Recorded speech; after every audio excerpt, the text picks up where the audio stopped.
Bonjour à chacun et à chacune. Vous allez bien? Oui, merci au Seigneur. Merci également au Seigneur pour ce moment que nous partageons dans sa grâce, dans sa présence. Amen. Moi je suis heureux d'être dans la présence de Dieu, heureux également d'être avec vous ce matin, de pouvoir partager ce culte avec vous, de pouvoir partager la parole de Dieu avec simplicité. On prie quelques instants pour demander bien à l'Esprit Saint de disposer nos cœurs. Saint-Esprit, nous te prions ce matin de disposer nos cœurs à recevoir non pas ce que moi en tant qu'homme j'ai préparé, mais ce que toi dans la parole tu as consigné, tu as laissé comme enseignement, comme message de vie. Que ce matin nous puissions être sensibles à ce que tu veux nous dire, que nous puissions être sous ta grâce, notre Dieu, pour que les bruits qui s'agitent dans notre esprit, dans nos pensées, dans nos cœurs, en cette matinée fassent silence. Parce que oui, nous avons peut-être chanté ton nom, nous étions peut-être là, assis dans ta présence, mais avec l'esprit bien loin. Présent de corps, mais absent d'esprit, c'est vrai, peut-être c'était le cas ce matin. Et Seigneur, que en ce moment où nous allons partager ta parole ensemble, notre esprit, notre cœur, nos pensées soient fixés sur toi. Et que nous puissions recevoir ce que tu veux nous communiquer en cette matinée. Pour notre croissance, pour notre bien spirituel. Afin que nous puissions être ces hommes et ces femmes que tu recherches. Ces hommes et ces femmes que tu désires. Qui, Seigneur, oui, ces hommes et ces femmes qui peuvent briller à la gloire de ton nom. Dans une génération qui a tant besoin de lumière. Nous sommes la lumière du monde, comme tu l'as dit, Seigneur. Et pardon pour toutes les fois où il y a des choses qui viennent, voiler, obscurcir cette lumière. Mais qu'en cette matinée, tu puisses parler à nos cœurs, en toute liberté, que tu puisses nous bousculer s'il le faut. Je veux me laisser bousculer par toi si j'en ai besoin. Pour que tu puisses, Seigneur, façonner encore mon cœur, ma vie, et me transformer de gloire en gloire par ton action, Esprit Saint, et le conseil de la parole divine. Gloire à ton nom, en Jésus-Christ. Amen. Amen. Amen. Amen. Voilà. Est-ce que vous vous souvenez quand je suis venu il n'y a pas longtemps, j'ai battu un record. En 2 mois, je suis venu plus que... Voilà. Est-ce que vous vous souvenez dans quel livre nous étions quand je suis venu il y a quelques semaines? Les Noces de Cana. C'est dans quel... Jean, voilà. Eh bien, ce matin, j'aimerais rester dans l'évangile de Jean. Vous connaissez... Est-ce que vous avez déjà lu l'évangile de Jean? Oui. Vous le connaissez, l'évangile de Jean?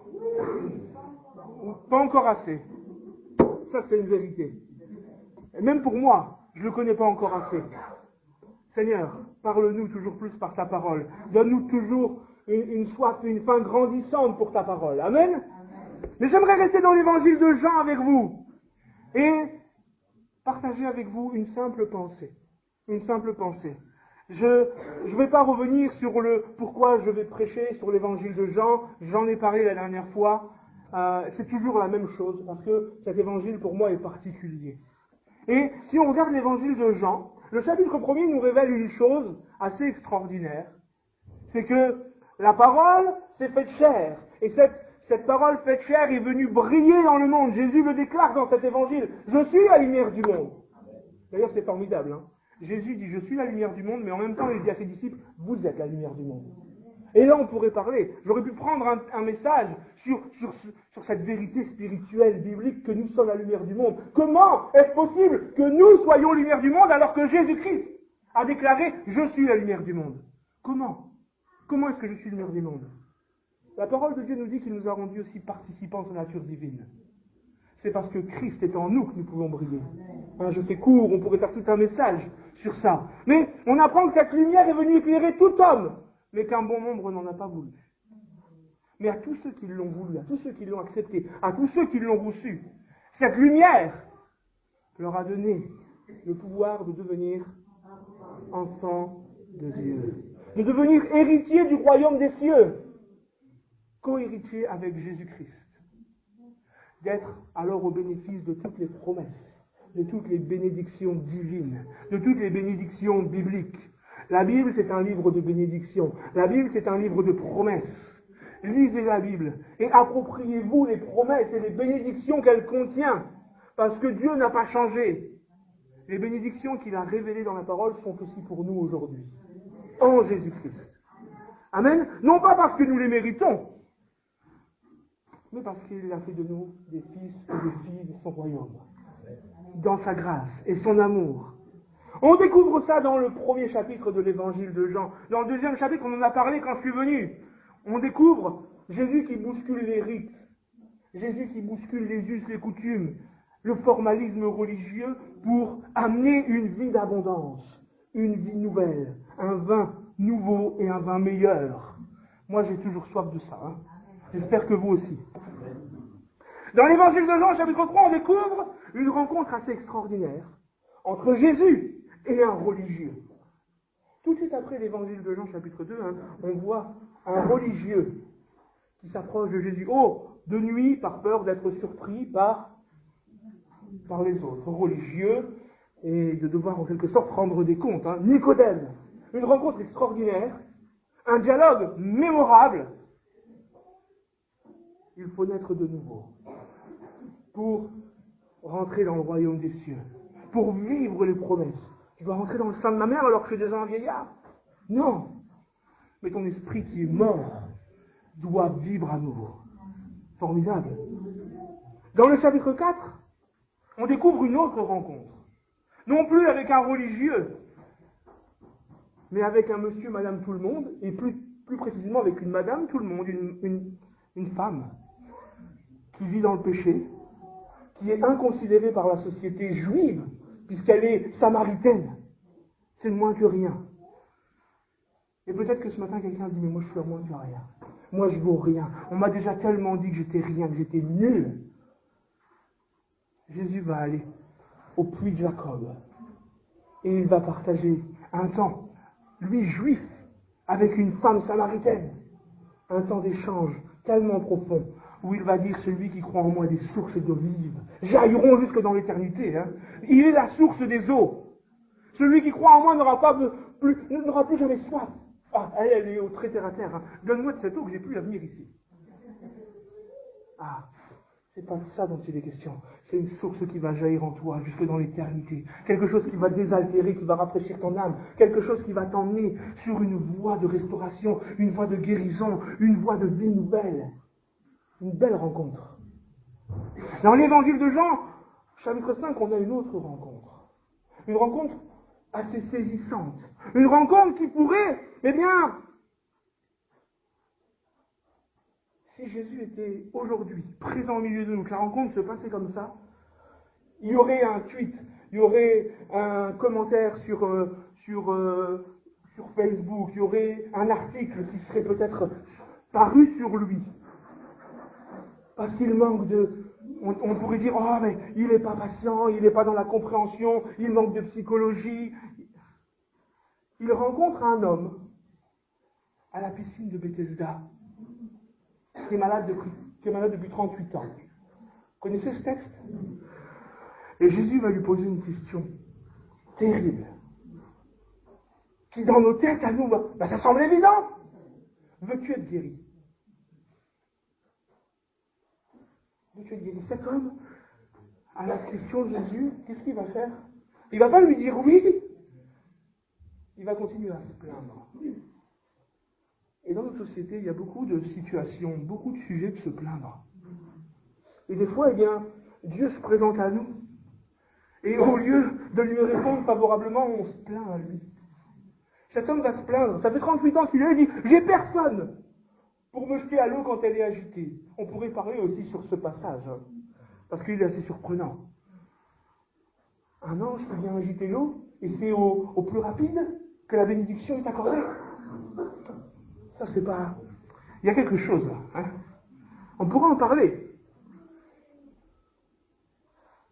se plaint. Veux-tu être guéri? Et il y a des fois, eh bien, des gens, ils souffrent. Je le crois. Il y a des gens qui sont dans des situations de souffrance depuis tellement longtemps que c'est devenu leur quotidien. C'est devenu, même s'ils souffrent, c'est devenu leur zone de confort. Et ils ne s'imaginent pas, même si au fond, il y a une espèce de dualité. On a envie de sortir de là, on a envie que ça change, mais en même temps, on a peur que ça change. Et Jésus va lui poser la question, veux-tu être guéri? Et il se plaint. Et Jésus pourrait être qualifié aujourd'hui d'irrespectueux peut-être. Il bouscule trop les consciences, il bouscule trop les personnes, il prend pas cas de la personne dans sa situation globale. Mais Jésus va quand même l'emmener vers la guérison. On découvre dans l'évangile de Jean des récits et des rencontres assez surprenantes.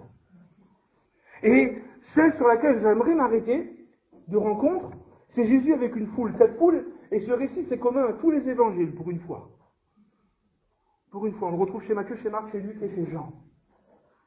Après la multiplication des pains, dans l'évangile de Jean, chapitre 6. Or, ce matin, peut-être que vous avez besoin d'être bousculé. Un peu comme cet homme qui était à la piscine de Bethesda. Il a été bousculé.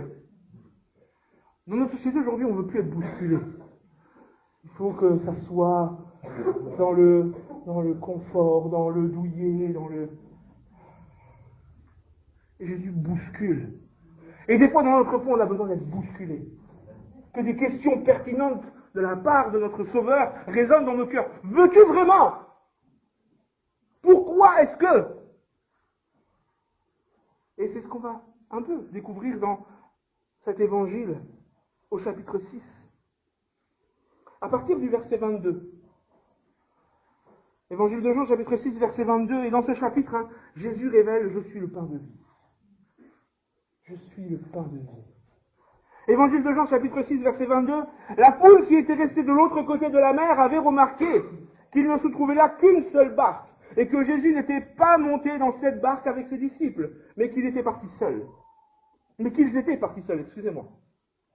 Le lendemain, comme d'autres barques étaient arrivées de Tibériade, près du lieu où ils avaient mangé du pain, après que le Seigneur eut rendu grâce, les gens de la foule, ayant vu que ni Jésus, ni ses disciples n'étaient là, montèrent eux-mêmes dans ces barques et allèrent à Capernaum à la recherche de Jésus. L'ayant trouvé au-delà de la mer, ils lui dirent « Mais, Rabbi, quand es-tu venu ici ?» Et Jésus leur répondit « En vérité, je vous le dis, vous me cherchez non pas parce que vous avez vu des miracles, mais parce que vous avez mangé des pains et que vous avez été rassasiés.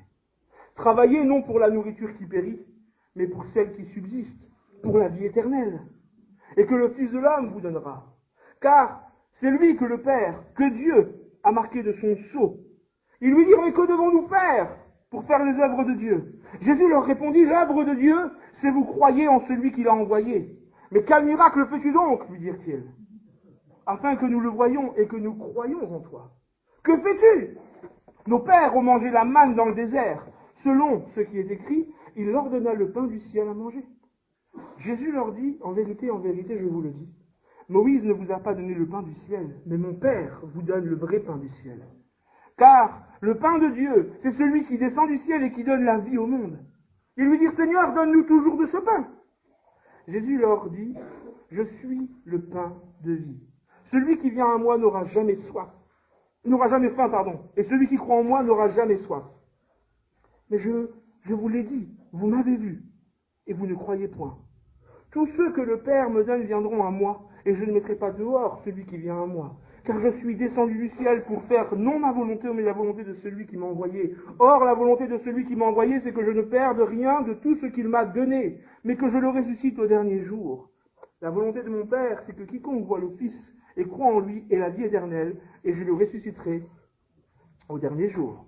Les Juifs murmuraient à ce sujet, parce qu'il avait dit, je suis le pain qui est descendu du ciel. Et ils disaient, mais n'est-ce pas là Jésus, le fils de Joseph, celui dont nous connaissons le Père et la Mère? Comment donc dit-il, je suis descendu du ciel? Jésus leur répondit, ne murmurez pas entre vous. Nul ne peut venir à moi si le Père qui m'a envoyé ne l'attire, et je le ressusciterai au dernier jour. Il est écrit dans les prophètes, ils seront tous enseignés de Dieu. Ainsi, quiconque a entendu le Père et a reçu son enseignement vient à moi. C'est que nul n'a vu le Père, sinon celui qui vient de Dieu. Celui-là a vu le Père. En vérité, je vous le dis, celui qui croit en moi a la vie éternelle. Je suis le pain de vie. Vos pères ont mangé la manne dans le désert et ils sont morts.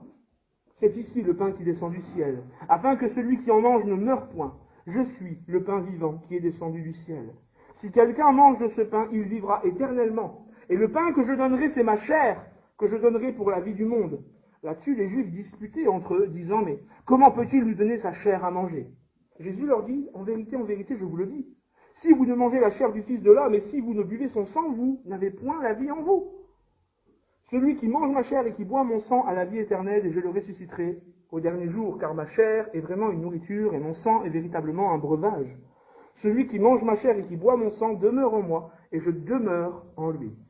Comme le Père qui est vivant m'a envoyé, et que je vis par le Père, ainsi celui qui me mange vivra par moi. C'est ici le pain qui est descendu du ciel.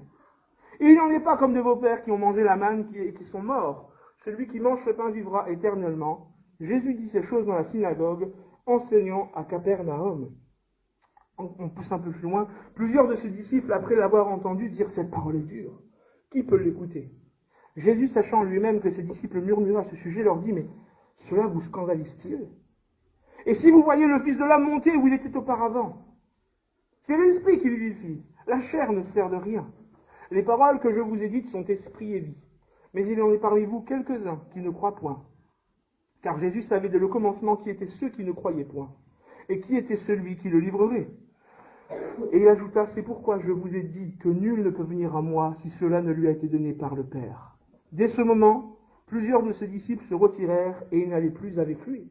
Jésus dit donc aux 12, et vous, ne voulez-vous pas aussi vous en aller? Simon-Pierre lui répondit, Seigneur, à qui irions-nous? Tu as les paroles de la vie éternelle, et nous avons cru, et nous avons connu que tu es le Christ, le Saint de Dieu.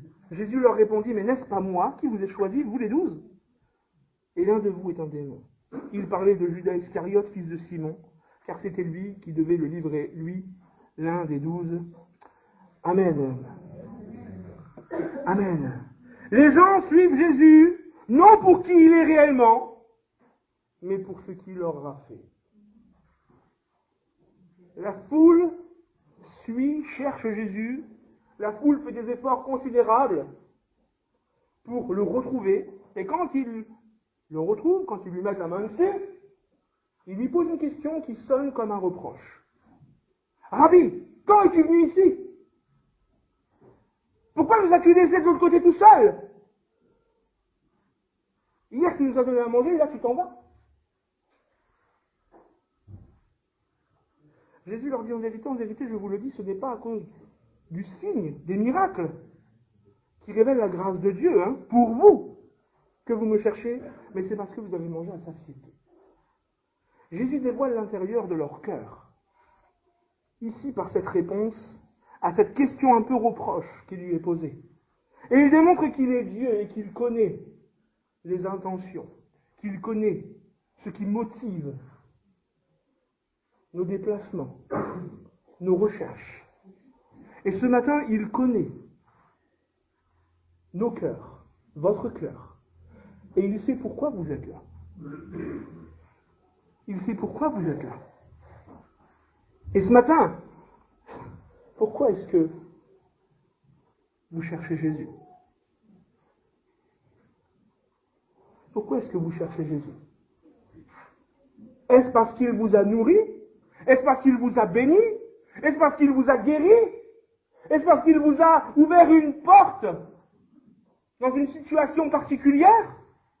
Est-ce que vous le cherchez ce matin? Est-ce que vous êtes venu ce matin dans ce lieu simplement parce que vous dites je m'attends à ce qu'il me fasse un bien, qu'il me donne quelque chose? Ou est-ce que vous êtes là parce que vous savez qui il est? Et Jésus va leur dire, mais vous ne me cherchez pas pour autre chose que parce que je vous ai nourri à satiété. C'est pas les signes, c'est pas ce qui révèle la grâce de Dieu, la gloire de Dieu, qui vous pousse à me chercher. Mais c'est juste parce que je vous ai nourri. Ce matin, cette question résonne en ce lieu et résonne dans mon cœur. Pourquoi est-ce que je cherche Jésus? Qu'est-ce qui fait ce matin que je suis dans cette église? Est-ce que c'est parce que j'attends qu'il me donne encore un bienfait? Est-ce que c'est parce que par ma présence et par peut-être une prière, c'est comme si j'avais mis une pièce dans le distributeur et que je m'attends à ce que ça tombe? Ou est-ce que je suis venu simplement pour le rencontrer, lui, mon Dieu, mon Sauveur? Ce matin, pourquoi cherchons-nous Jésus? Ce matin, nous sommes là face à Jésus, mais pourquoi? Vous seul pouvez répondre. Vous seul pouvez répondre à l'intention de votre cœur. Et je ne vous demande pas de réponse. Mais dans votre cœur, devant Dieu, pourquoi? Pourquoi est-ce que vous cherchez Dieu? Pourquoi est-ce que vous croyez en lui? Simplement pour qu'il vous bénisse? Ou est-ce que vous croyez en lui parce qu'il est le sauveur de votre âme?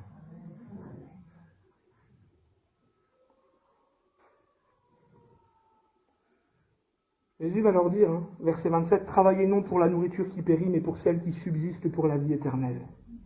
Et que le Fils de l'homme vous donnera, car c'est lui que le Père, que Dieu, a marqué de son sceau. » Jésus n'est pas en train de leur dire « Travaillez pour la vie éternelle ». Jésus n'est pas en train de leur dire « Travaillez pour votre salut ». On est bien d'accord. Parce que la parole de Dieu ne se contredit pas. Et la parole de Dieu nous révèle que le salut s'obtient par la foi. Et nous sommes justifiés par la foi. Pas la foi en Bouddha, pas la foi en Krishna, mais la foi en Christ. La foi dans la croix. La foi dans l'œuvre de l'expiation, de la rédemption. Et c'est ça qui nous sauve. C'est pas par les œuvres. On l'a lu. Afin que personne ne puisse se glorifier. Le salut, c'est un don de Dieu. Dieu nous met à disposition le salut. Et si nous croyons dans ce don, nous sommes sauvés. Et je ne peux rien faire pour me sauver. Il a tout accompli. Mais pourquoi est-ce que je crois en lui? Est-ce que c'est parce que j'ai compris qu'il a sauvé mon âme? Ou est-ce que c'est parce que je veux juste qu'il me bénisse? Et Jésus leur dit, travaillez, œuvrez pour la vie éternelle. Mettez autant de cœur à l'ouvrage pour ce qui est éternel qu'autant de force et de détermination que vous avez mis pour venir jusqu'à moi aujourd'hui, en quelque sorte, leur dit-il.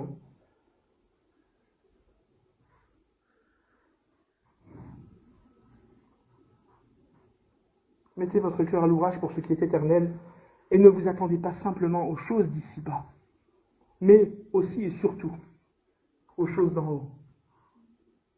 Nous devons nous attacher et attacher notre cœur à chercher Christ, non pas simplement pour ce qu'il me donne et pour ce qu'il vous donne, mais pour qui il est pour vous, pour moi, pour nous. J'aime cet exemple que l'on retrouve dans les évangiles de cet homme qui est descendu par ses 4 amis par le toit de la maison. Jésus va lui dire, quelle est la première parole que Jésus va lui dire?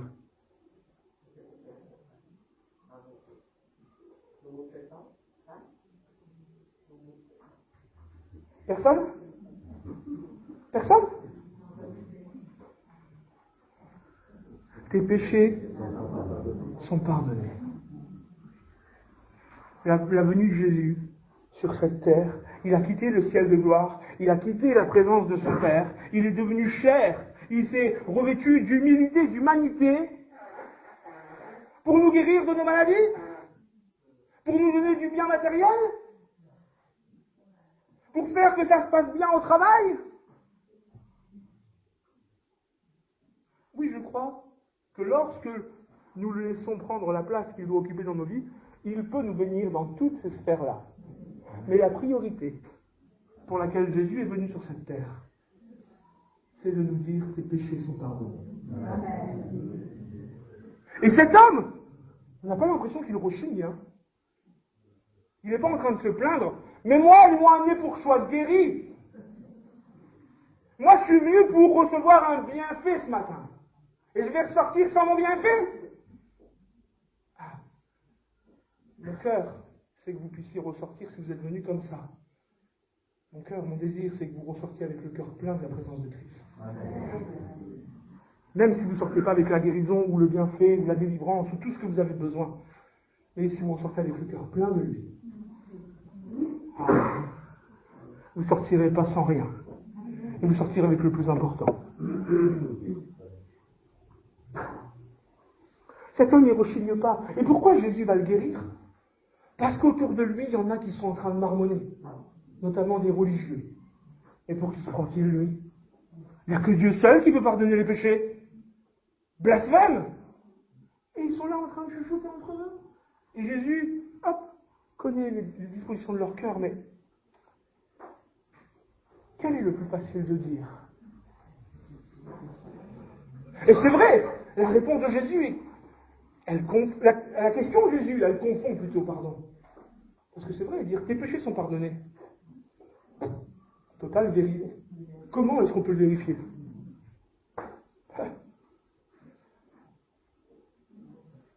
Et vous savez, les dons, les guérisons,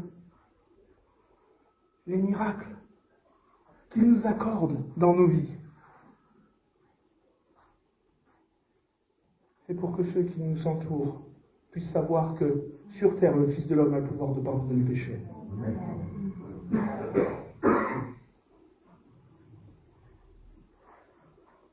Je te le dis, je vous le dis, c'est ce que Jésus dit, pour que vous puissiez savoir que le Fils de l'homme a le pouvoir de pardonner les péchés. Lève-toi et marche.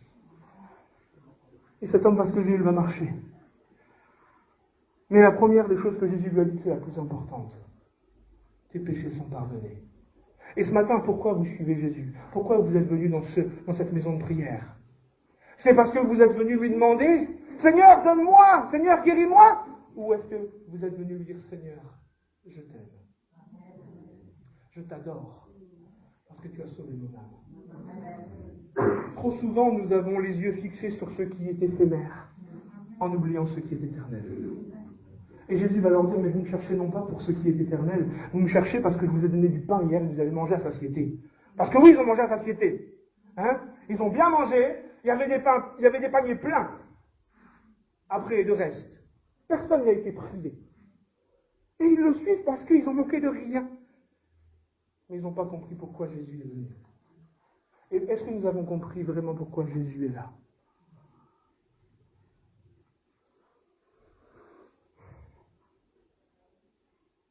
Et ils vont lui dire, mais que nous faut-il faire pour travailler aux œuvres de Dieu? Ils ne comprennent rien. Travailler pour ce qui est éternel. Mais qu'est-ce qu'il faut faire? Et on ne va pas leur jeter la pierre parce que bien souvent, on a du mal à comprendre. C'est vrai ou pas? Ou je suis le seul qui ne comprend pas? Et Jésus va leur répondre sans tarder, pour corriger leur incompréhension. La seule œuvre qu'ils doivent faire, c'est de croire en lui. De croire en lui. De croire en ce qu'il est venu accomplir. De croire dans son amour. De croire dans sa grâce. C'est tout. C'est tout ce qu'on doit faire. C'est en plaçant leur foi en lui seul qu'ils pourront œuvrer comme Dieu le désire. Et travailler pour ce qui ne périt pas, mais pour ce qui est éternel. Pour ceux qui ne peuvent ni être rouillés, ni être corrodés, mais pour ceux qui restent intacts jusque dans l'éternité. C'est en croyant en Jésus seul. Et c'est ce que Dieu attend de notre part.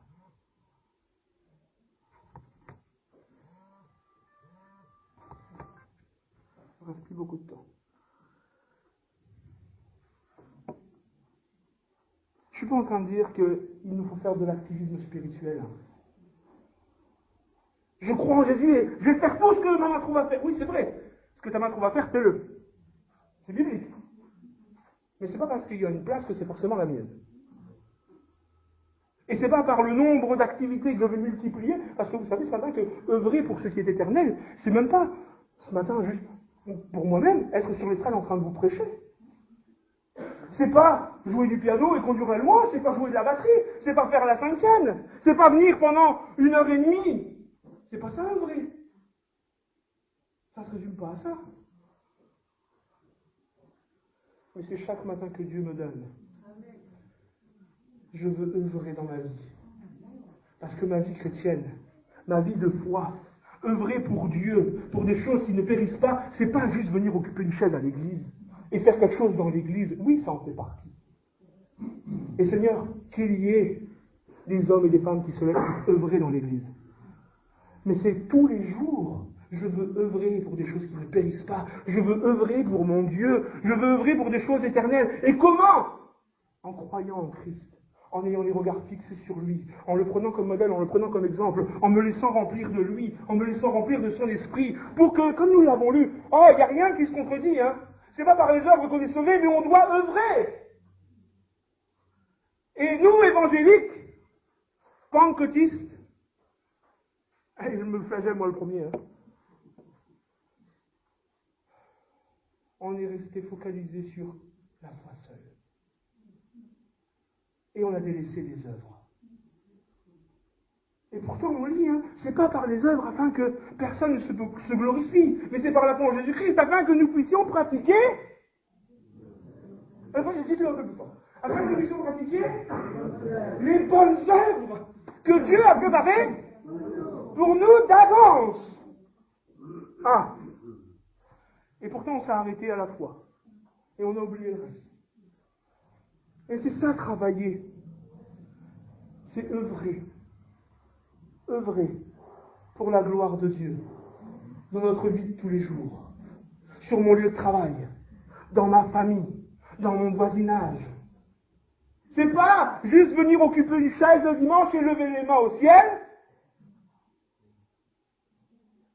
Prendre le pain, prendre la coupe.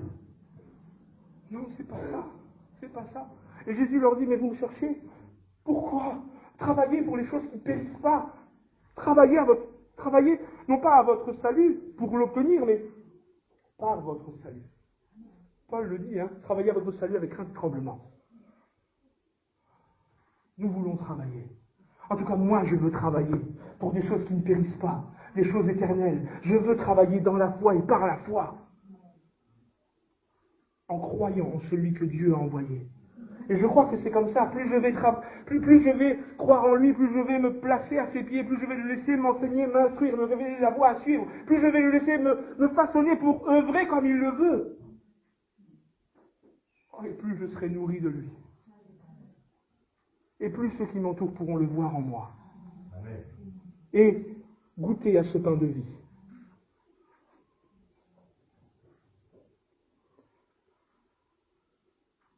Pour œuvrer, il nous faut du bon pain. Hein? Il nous faut de l'énergie. Si vous allez au boulot sans manger, vous allez manquer un moment d'énergie. Et bien c'est pareil dans la foi. Pour travailler aux choses éternelles, il nous faut de la nourriture spirituelle. Et cette nourriture spirituelle, c'est de croire en celui que Dieu a envoyé. Il est le pain qui descend et qui nous donne la vie. Qu'est-ce qui nourrit mon cœur? Qu'est-ce qui nourrit mon âme ce matin? Est-ce que c'est les choses purement d'ici-bas? Ou est-ce que c'est surtout Christ et sa parole? Est-ce que c'est Netflix? Amazon, Max, Disney+, que sais-je encore? Il y en a tellement maintenant. Je ne suis pas en train de dire qu'il ne faut pas, hein, si vous avez envie de regarder un bon film, une bonne série de temps en temps, hein, faites-le, mais en choisissant bien quand même. Mais c'est surtout Christ. Christ. C'est cette parole. C'est sa présence qui va me donner le carburant spirituel nécessaire pour travailler. Parce que notre but, c'est de travailler aux œuvres, à des choses qui ne périssent pas. Des œuvres éternelles, pour le salut des âmes qui nous entourent. L'Église n'est pas focalisée sur elle-même. Elle ne doit pas en tout cas. Mais elle doit voir toujours dehors. Et ce que nous vivons dans la foi, nous le vivons en prémisse de ceux qui nous entourent et qui ne le connaissent pas encore.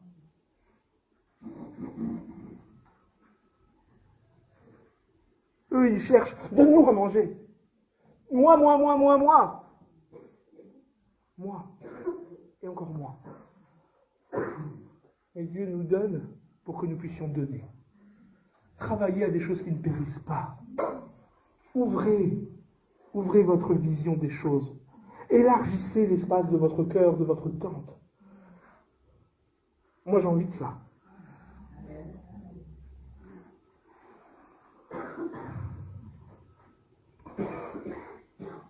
Oh, peut-être que vous êtes découragé ce matin. Peut-être que vous avez cru, et je vais terminer bientôt. Peut-être que vous avez cru avec authenticité.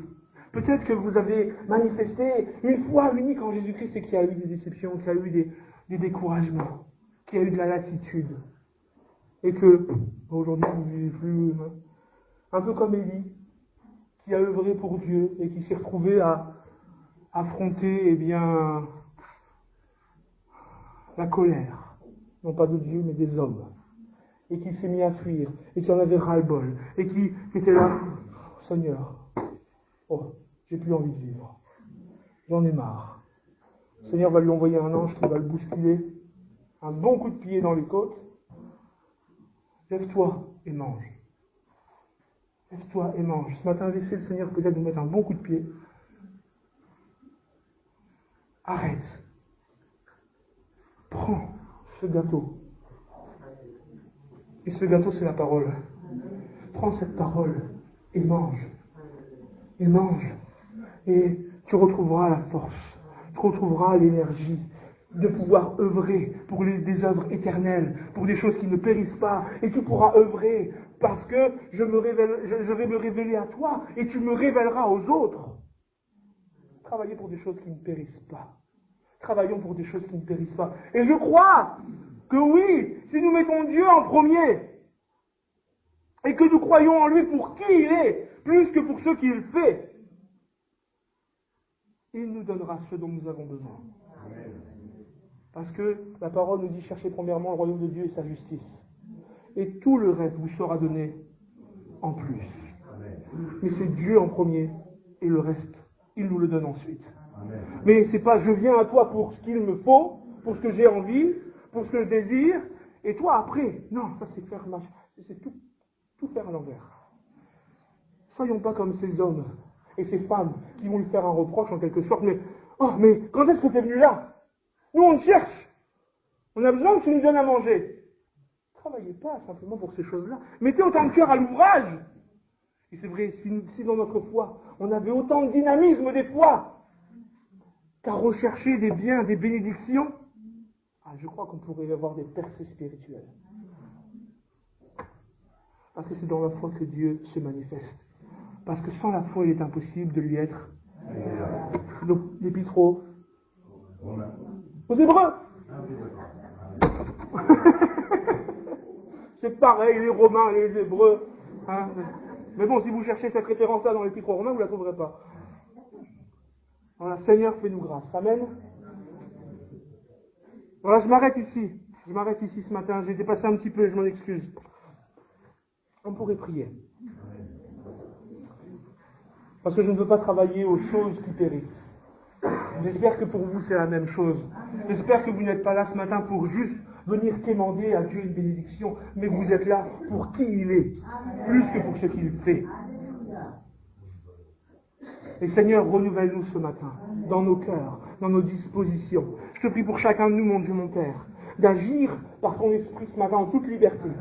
Que, Seigneur, nos cœurs, tu puisses les corriger quand ils prennent une direction qui n'est pas la bonne. Que nos pensées soient, Seigneur, oui, changées par le souffle de l'esprit, afin que nos cœurs soient animés de désirs qui sont purs, pour vivre une foi pure, une religion pure.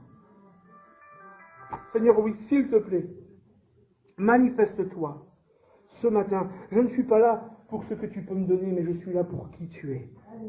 Je ne suis pas venu pour te demander ce matin, mais je suis venu pour te donner. Et ce matin, je te prie, Seigneur, oui, de m'aider à toujours avoir mon regard et mon cœur fixés sur toi, pour que je puisse croire en toi toujours plus fort, pour me laisser imprégner de toi, afin d'œuvrer pour des choses qui ne périssent pas dans ma génération, afin de te révéler autour de moi. Oh Seigneur, oui, nourris-moi ce matin. Nourris-nous ce matin de ta présence, de ta parole. Toi qui es le pain de vie. Cette manne céleste qui donne la vie, c'est toi. Et nous avons faim de toi. Faim de toi. Pas faim de ce que tu peux faire pour nous, mais faim de qui tu es. Pour impacter notre monde. Gloire à toi, Jésus. Amen.